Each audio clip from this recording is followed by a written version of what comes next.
Bom, por mais que esse seja um assunto que seja muito batido, garanto que todos vocês já sabem de cor e salteado, é sempre bom relembrar um pouco, tá? E ter isso na ponta da língua pra se chegar no dia da prova e cair, bom, você conseguir resolver de olho fechado. Vamos lá. É, Então, o que que você precisa para acompanhar essa aula? Basicamente nada. Saber uma matemática básica e só isso, tá? É, Você não precisa saber de nenhuma outra ferramenta. Bom, a gente vai definir a corrente elétrica como sendo a quantidade de carga dividida pelo tempo, a corrente elétrica média, né? A quantidade de carga que passa dividido pelo tempo. A gente vai definir a diferença de potencial ou a tensão elétrica como sendo a diferença de energia elétrica dividido pela carga de prova.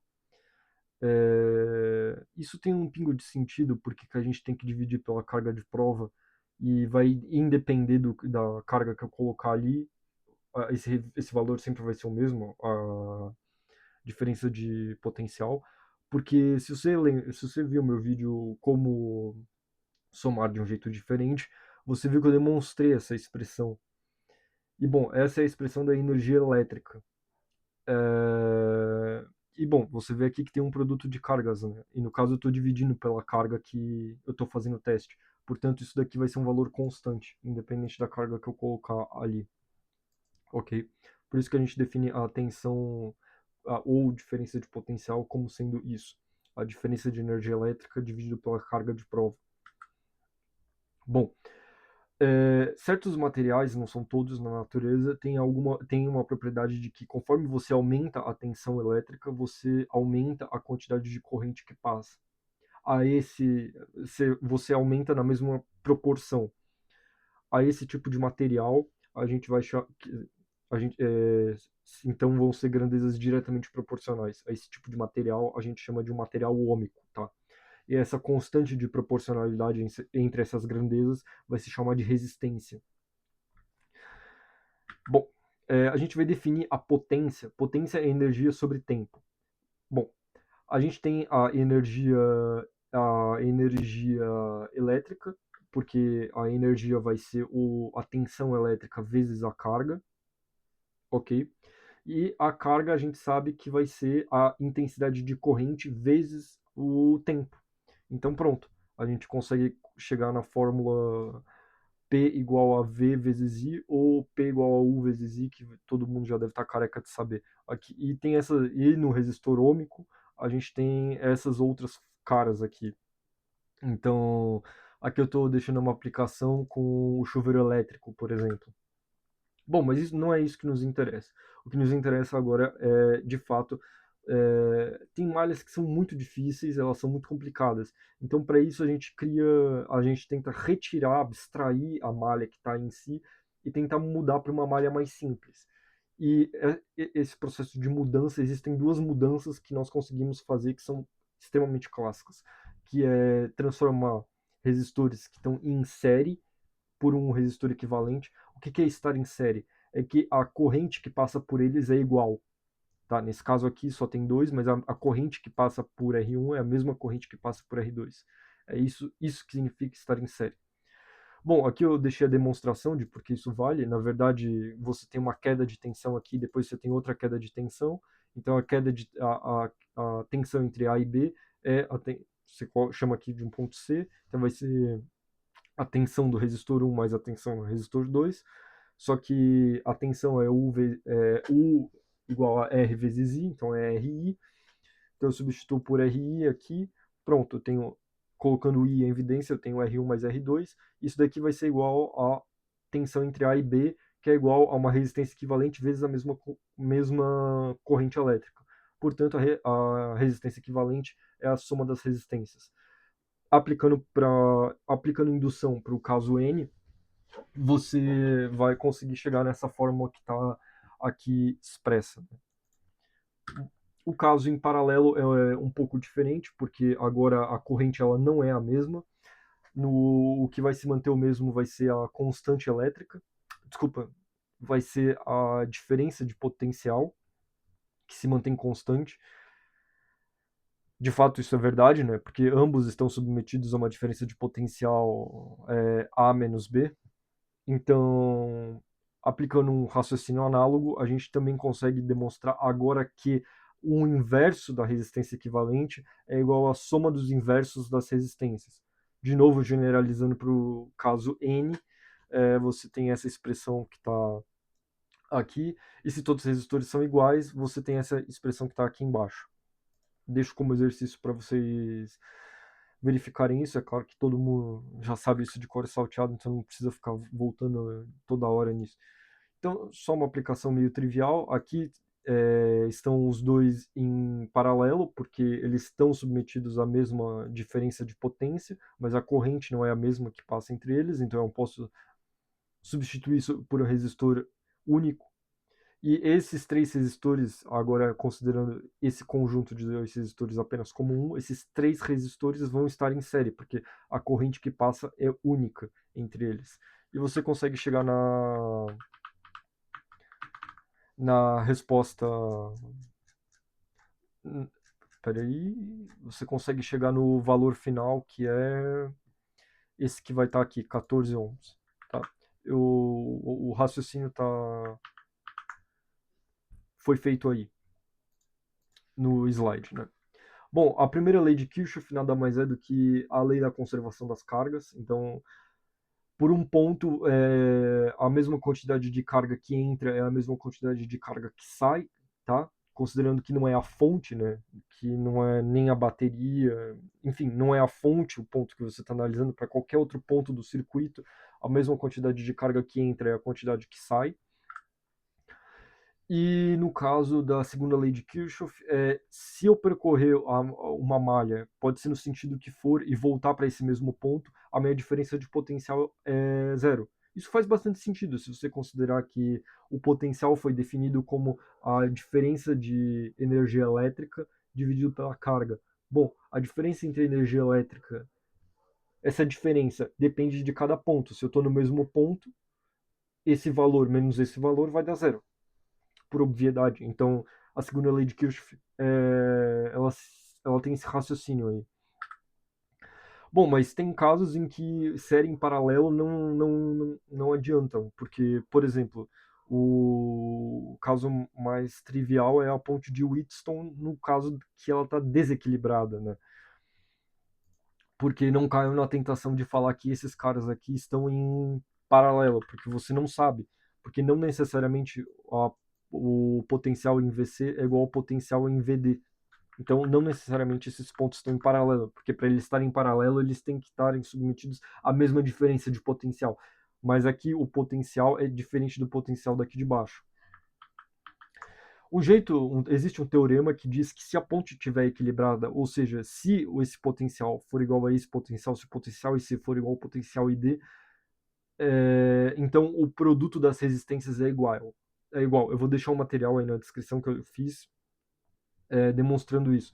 Mas no caso, se você fizer com esse exemplo aqui, você vai ver que não é verdade, né? Porque 10 vezes 40 é diferente de 20 vezes 30. Então essa ponte está desequilibrada e, portanto, passa corrente por esse resistor R5 aqui. E como que a gente resolve isso? Aplicando as leis de Kirchhoff.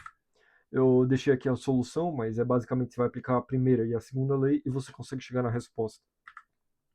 Tá bom. Mas agora a gente vai tentar abstrair um pouco a forma como o circuito está desenhado. A gente vai apenas observar os vértices e as arestas.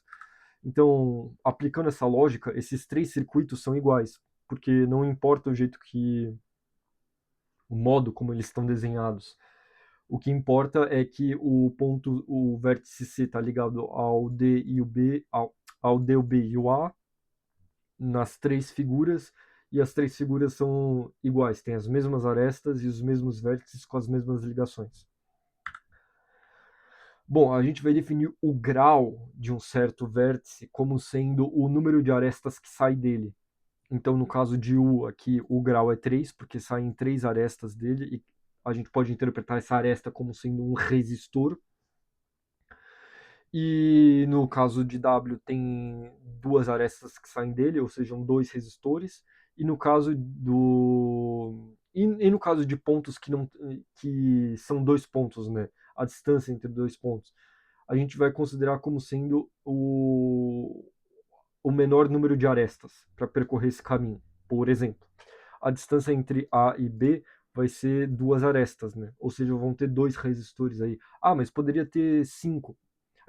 Desculpa. Eu poderia percorrer o caminho R1, R4 e R6. Sim, poderia. Mas a gente define a distância como sendo o mínimo, tá? O mínimo das arestas. E no caso, o mínimo é 2. Bom, simetria. Simetria de um grafo, o automorfismo. É quando eu posso permutar o nome dos vértices que não vai alterar em nada a configuração, tá? Aqui está exemplificado um caso típico de simetria, e simetria é o que vai resolver a grande maioria dos problemas, é o que vai permitir a gente resolver basicamente tudo aqui pelo resto da aula. Então, é aquela ideia, a gente vai substituir uma rede complicada por apenas um resistor, tá? E como que a gente vai fazer isso? Vamos considerar aqui o cubo de resistores, ok? Então, vamos considerar que cada aresta aqui é um resistor e cada vértice aqui é um nó, tá? É um nó da lei de Kirchhoff. Ou seja, aqui no ponto A, a corrente se divide em três correntes, tá? E essas três correntes, elas sempre têm duas opções para se abrir e elas se fecham em dois também. Então, por exemplo, se eu for aqui no laranja eu posso ir para dois azuis. Ah, mas e se eu for para esse laranja? Eu também posso ir para dois azuis. E se eu for nesse laranja, eu também posso ir para dois azuis. E nesse azul aqui, eu só posso ir para o B, nas três possibilidades. Então, na verdade, não é difícil de ver que os resistores que estão entre os pontos em laranja e azul estão todos em paralelo, né?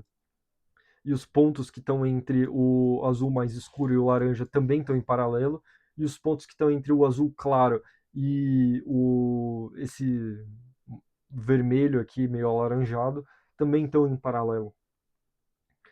E bom, de fato isso daí vai dar o famoso 5/6 de R, que é a resistência equivalente do cubo de resistores, né? Aí eu posso substituir esses resistores aqui em laranja por um resistor equivalente.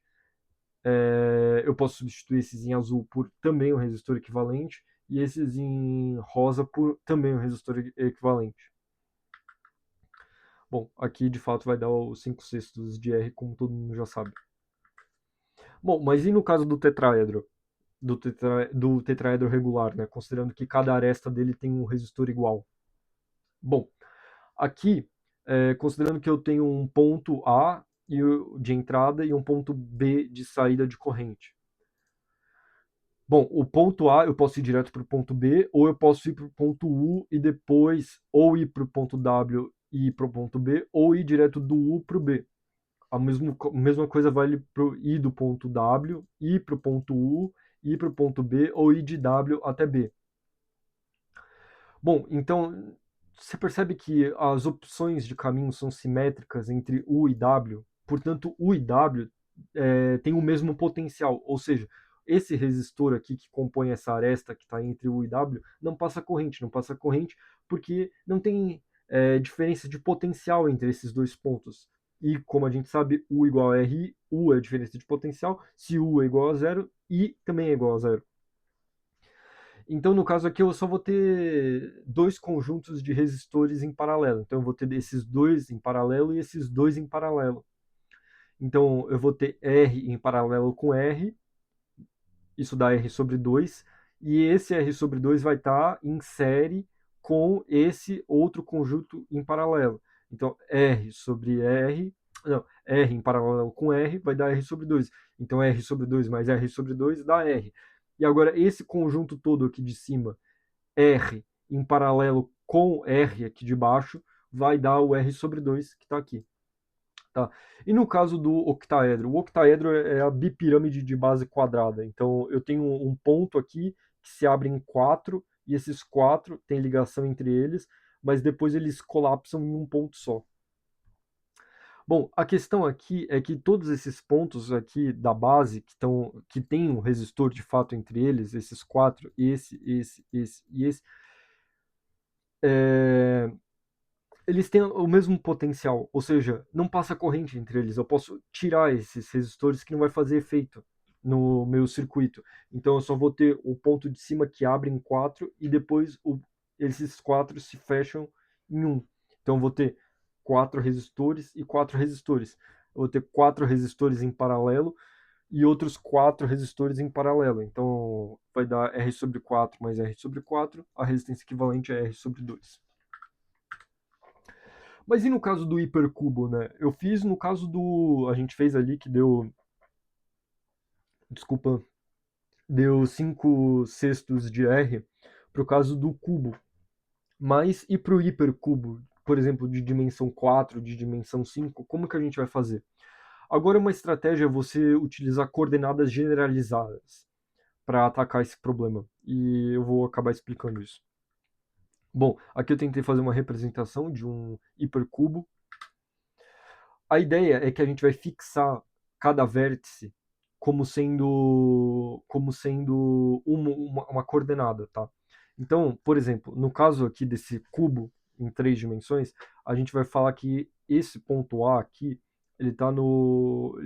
esse ponto A tem coordenada 0, 0, 0. 3 dimensões, 0, 0, 0. E esse ponto B aqui, que era o do problema anterior, cadê? Aqui, A e B. O A tem coordenada 0, 0, 0 e o B tem coordenada 1, 1, 1. Bom, digamos que aqui, bom, esse vértice aqui vai ter coordenada, por exemplo, 1, 0, 0. Esse vértice aqui vai ter coordenada 0, 1, 0. E esse vértice aqui vai ter coordenada 0, 0, 1. Agora, esses outros vértices em azul, todos vão ter coordenada do tipo 1, 1, 1, 0, 1, 0, 1, 0, 1, 1. E depois em B vai ter a coordenada 1, 1, 1. Bom, percebe um padrão? Que se eu, toda vez que eu estou passando de camada aqui, por exemplo, vamos chamar isso daqui de uma camada, essa camada aqui de 1, essa camada aqui de 2, essa camada aqui de 3 e essa camada aqui de 4. Quando eu estou saindo da camada 1 para a camada 2, eu adicionei uma coordenada 1. Faz sentido? E depois dessa camada 2 para a camada 3, eu adicionei também uma coordenada 1. E da camada 3 para a camada 4, eu também adicionei uma coordenada 1. E é basicamente essa a ideia que a gente vai usar aqui. Só que para o caso de n dimensões, né? A gente vai falar que o peso de Hamming ele é a soma das coordenadas, né? Ou a soma de números 1, de coordenadas 1 que tem em cada camada, ok? Em cada vértice, desculpa. Bom, aí aqui vamos falar aqui que eu tenha um número nk de arestas na minha figura. Entre aquela ideia de camadas, né? Entre uma camada e outra, eu tenho que pensar assim: eu vou ter um número primeiro de quantos vértices que eu vou ter? Bom, se eu estou na camada K, significa que eu tenho K coordenadas 1. Ou seja, se x pertence a LK, eu tenho K bits 1, né? E n menos K bits 0. Para subir da camada LK mais 1, eu preciso adicionar um bit, tá? Eu preciso transformar um dos bits 0 em um bit 1, como a gente fez ali no caso de 3 dimensões. Então, primeiro, o número de arestas da camada LK é o que? É n escolhe k, né? Eu tenho esse número de arestas possíveis. Só que agora, dessas n escolhe k arestas, eu tenho que modificar uma. Então, eu tenho n menos k maneiras de modificar essas n escolhe k arestas. É basicamente a ideia que está aqui. Agora eu só vou fazer uma manipulaçãozinha, eu vou reescrever isso abrindo aqui o fatorial e tal, para facilitar um pouco na hora que eu for substituir na resistência equivalente. Bom, então é aquela ideia das camadas, né? Se eu estou entre a camada, por exemplo, 0 e a camada 1, eu vou ter R sobre N arestas, né? Sendo N0 o número de arestas que liga, né? Que liga a camada A à camada L1. ok? E entre a camada L1 e L2 eu vou ter N sobre uma arestas, que cada aresta está fazendo um papel de um resistor. Então, se eu substituir esses resistores que vão estar todos em paralelo por uma resistência equivalente, vai dar isso daqui, né? Que vai depender apenas do número de arestas aqui. O número de arestas a gente viu que é esse daqui, N escolhe K de N menos K. Então, substituindo aqui e tirando para fora o N e tirando para fora o R, porque eles são constantes perante esse somatório, e somando todas as camadas, você vai ter a fórmula da resistência equivalente do hipercubo, tá? De resistores. Aí aqui eu deixei uma abertura para fazer uma verificação. Aqui, se vocês quiserem, dá para fazer. Eu fiz uma planificação, né? Eu fiz o grafo de como seria o cubo o cubo de 4 dimensões. Então, mostrando que na primeira camada cada vértice pode se ligar com outros, ele abre, né? Ele tem 3 arestas em cada vértice. Depois, cada um dos 6 vértices tem 2 arestas que saem dele. E depois, cada um desses vértices tem apenas uma aresta que sai dele. Bom, aqui eu deixei uma tabela mostrando como é que são as camadas e como é que são o número de arestas para o cubo até de 8 dimensões, o hipercubo de 8 dimensões. E para outros tipos de sólidos, né? Para outros tipos de configurações, como que a gente vai fazer? Bom, aqui eu tenho uma representação do tetraedro, aqui eu tenho uma representação do cubo, do octaedro ou da bipirâmide, enfim. Aqui do dodecaedro e aqui do icosaedro. Bom, no caso do no caso do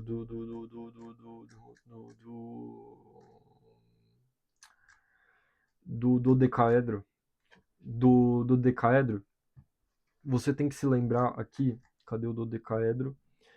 Ele tem a figura de um pentágono, né? As arestas dele são pentágono, as faces dele são pentágonos. Então, você tem que pensar assim, cada vértice aqui se liga com outros 3 vértices. Faz sentido? Então, cada aresta aqui se liga com outros 3 vértices. Tá bom, e no que isso me ajuda? Então, eu tô no ponto A, eu abri para 3 outros pontos. Esses 3 outros pontos, aqui eu vou ter 3 resistores, né?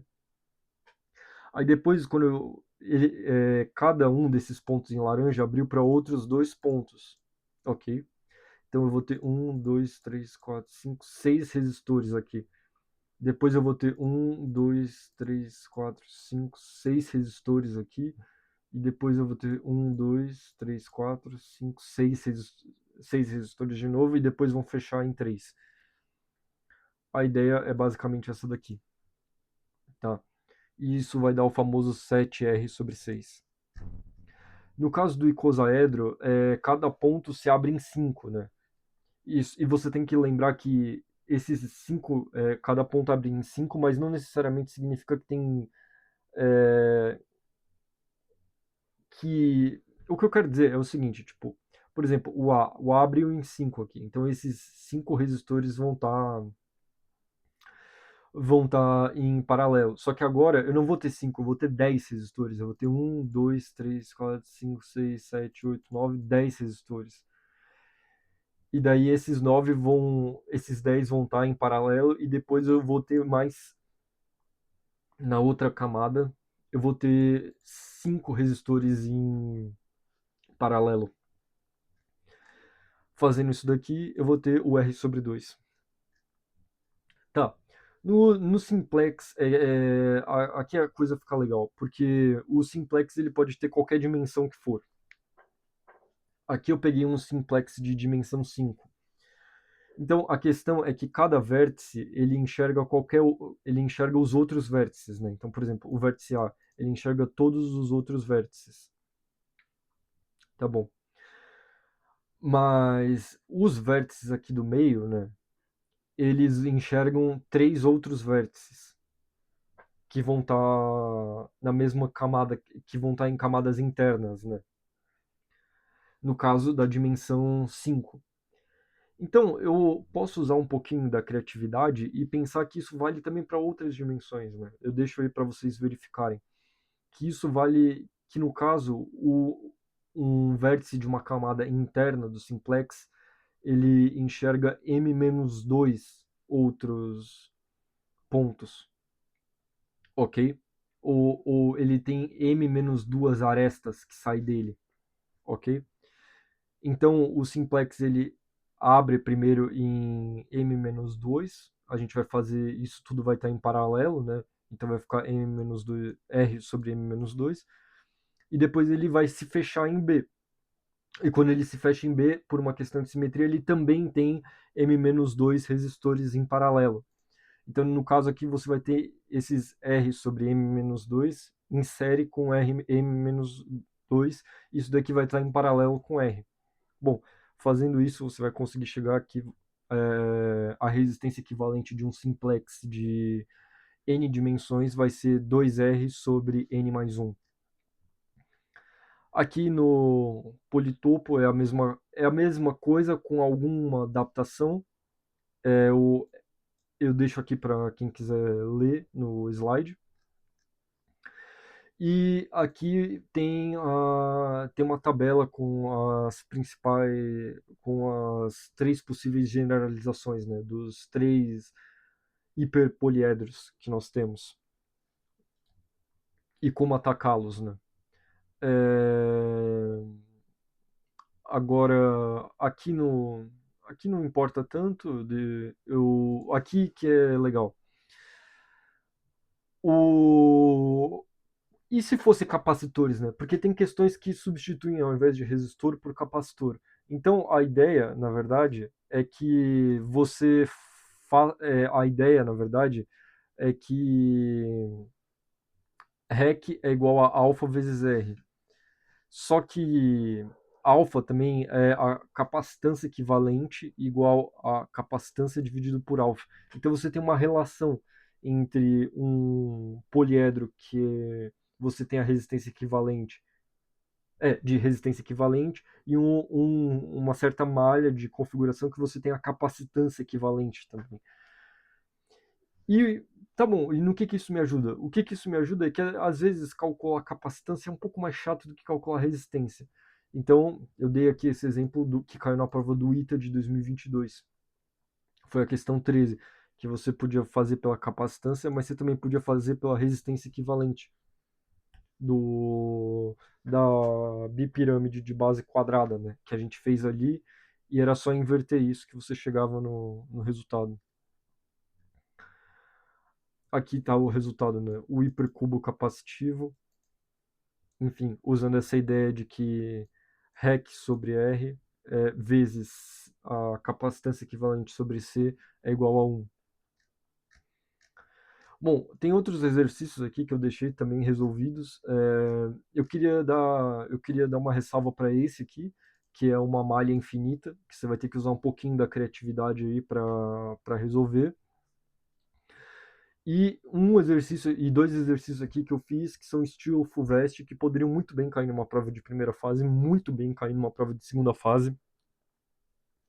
E garanto que quem assistiu essa aula vai estar totalmente preparado para conseguir resolver qualquer questão desse tipo que caia na sua avaliação, seja ela qual for. Bom, eu tenho apenas a agradecer às pessoas que ficaram até o final dessa aula. Muito obrigado. Qualquer dúvida, deixe nos comentários. E é isso. Saudações a todos.